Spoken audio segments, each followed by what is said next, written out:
Hello mga kabukid. So dahil magluluto ako ay pumunta ako ng tindahan at bumili po ako ng kamatis.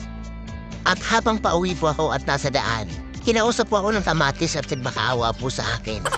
Sabi niya sa akin, Manoy, share mo naman ako sa mga kabukid so. So dahil mabait niya ako, sinabi ko sa kanya, sige, share kita. Kaya po ngayon, ang pag-uusapan natin ay ang health benefits ng kamatis. So tara, isa-isahin natin. Nagtataglay po ito ng lycopene na panlaban sa cancer.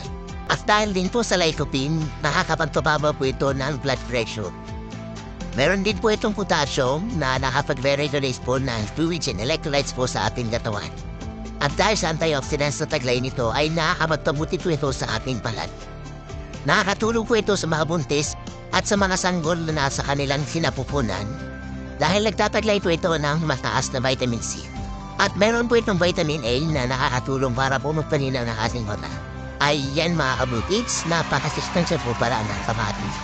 Salamat po sa inyong pananood at huwag kalimutan pong i-share para malaman din po ng iba.